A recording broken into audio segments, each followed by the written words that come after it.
स्वीकारिए अभिवादन नमस्कार। आज के अंक में हम जानेंगे राजा ययाति के बारे में। पिछले अंक में हमने जाना देवयानी और कच्छ की कहानी। देवयानी जो कि दैत्य गुरु शुक्राचार्य की पुत्री थी, आपने जाना वो किस प्रकार बृहस्पति के पुत्र कच्छ पर मोहित हो गईं।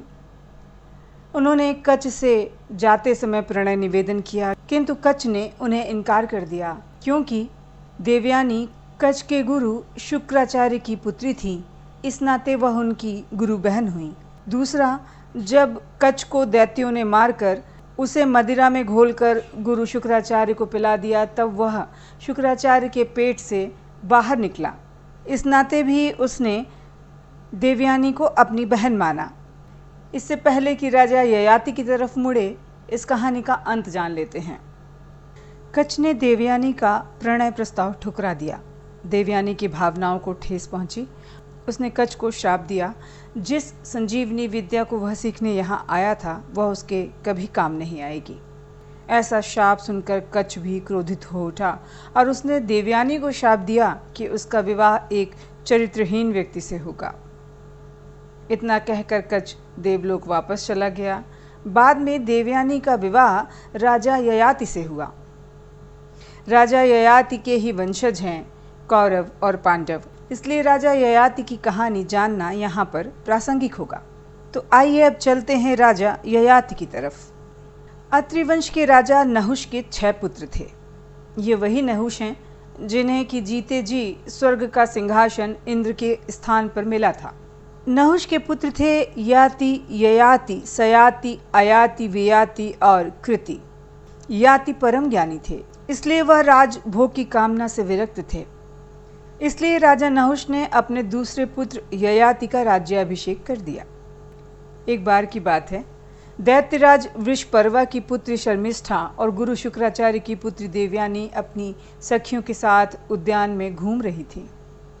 शर्मिष्ठा अति सुंदर राजपुत्री थी, तो देवयानी असुरों के महागुरु शुक्राचार्य की पुत्री थी। दोनों एक दूसरे से सुंदरता के मामले में कम नहीं थीं। वो सब जलाशय में स्नान करने लगीं। उसी समय भगवान शंकर और पार्वती उधर से आ निकले। भगवान शंकर को आते देख सभी कन्याएं लज्जावश अपने अपने कपड़े पहनने लगी। शीघ्रता में शर्मिष्ठा ने भूलवश देवयानी के वस्त्र पहन लिए। इस पर देवयानी ने क्रोधित होकर शर्मिष्ठा से कहा, एक असुर पुत्री होकर तूने ब्राह्मण कन्या के वस्त्र धारण करने का साहस किया। तूने मेरे वस्त्र धारण करके अपमान किया है। देवयानी के अपशब्द सुनकर शर्मिष्ठा अपने अपमान से तिलमिला गई। उसने देवयानी को वस्त्र छीनकर कुएं में धकेल दिया और अपने घर वापस चली गई। राजा ययाति आखेट करते हुए वहां आ पहुंचे और अपनी प्यास बुझाने के लिए जब कुएं के निकट गए तो उन्होंने कुएं में वस्त्रहीन देवयानी को देखा। जल्दी ही देवयानी की देह को ढकने के लिए अपने वस्त्र दिए और उसे कुएं से बाहर निकाला।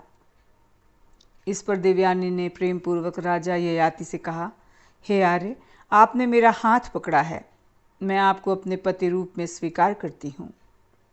हे क्षत्रिय श्रेष्ठ, यद्यपि मैं ब्राह्मण पुत्री हूँ, किंतु बृहस्पति पुत्र कच्छ के शाप के कारण मेरा विवाह ब्राह्मण कुमार से नहीं हो सकेगा। इसलिए आप मुझे अपने प्रारब्ध का भोग समझकर स्वीकार करिए।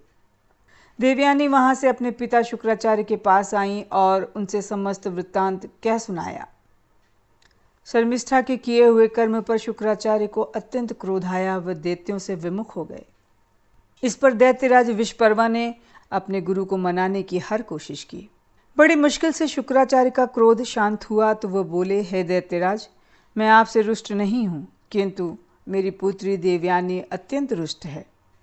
यदि तुम उसे प्रसन्न कर सको तो मैं तुम्हारा साथ दूंगा। वृषपर्वा ने देवयानी को प्रसन्न करने के लिए उससे कहा, हे पुत्री, जो मांगोगी मैं तुम्हें दूंगा। देवयानी बोली, हे दैत्यराज, मुझे आपकी पुत्री शर्मिष्ठा दासी के रूप में चाहिए। दैत्य कुल पर आए संकट को टालने के लिए शर्मिष्ठा ने देवयानी की दासी बनना स्वीकार किया। शुक्राचार्य ने अपनी पुत्री देवयानी का विवाह राजा ययाति से कर दिया। शर्मिष्ठा भी देवयानी के साथ उसकी दासी के रूप में ययाति के भवन में आ गई। शुक्राचार्य ने ययाति से वचन लिया था कि वो कभी भी देवयानी के अलावा किसी और अन्य स्त्री से संबंध नहीं रखेगा। विवाह के कुछ समय बाद देवयानी गर्भवती हो गई। जब शर्मिष्ठा को यह बात पता चली तो वो देवयानी से ईर्ष्या करने लगी। शर्मिष्ठा राजकुमारी थी, लेकिन दासी का जीवन व्यतीत कर रही थी। राजा ययाति के महल के पीछे एक कुटिया में रहती थी। उसने सोचा कि राजा ययाति को अपने सुंदर रूप से आकर्षित कर खुद भी जीवन का सुख प्राप्त करेगी। अपनी योजना के अनुसार शर्मिष्ठा ने ययाति को आकर्षित कर लिया। ययाति शुक्राचार्य को दिया हुआ वचन भूल चुके थे। उन्होंने शर्मिष्ठा से संबंध बना लिए। कुछ समय पश्चात देवयानी को इस बात का पता चला। वह अपने पिता शुक्राचार्य के पास गई। देवयानी ने शुक्राचार्य को पूरी बात बताई। शुक्राचार्य ने क्रोध में ययाति को श्राप दिया कि वह युवावस्था में ही वृद्ध हो जाएगा। इसी श्राप से ययाति वृद्ध हो गए। इसके बाद ययाति ने शुक्राचार्य से क्षमा मांगी। दैत्य गुरु ने ययाति को श्राप से मुक्ति का तरीका बताया।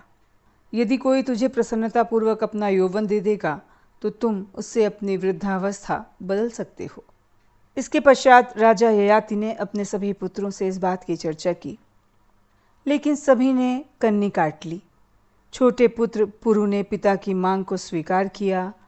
पुनः युवा हो जाने पर राजा ययाति ने यदु को कहा, तूने ज्येष्ठ पुत्र होकर भी अपने पिता के प्रति कर्तव्य को पूर्ण नहीं किया, अतः मैं तुझे राज्याधिकार से वंचित करके अपना राज्य पुरु को देता हूँ और तुझे शाप देता हूँ कि तेरा वंश सदैव राजवंशियों के द्वारा बहिष्कृत रहेगा। आज के अंक में इतना ही। अब दीजिए अनुमति। नमस्कार।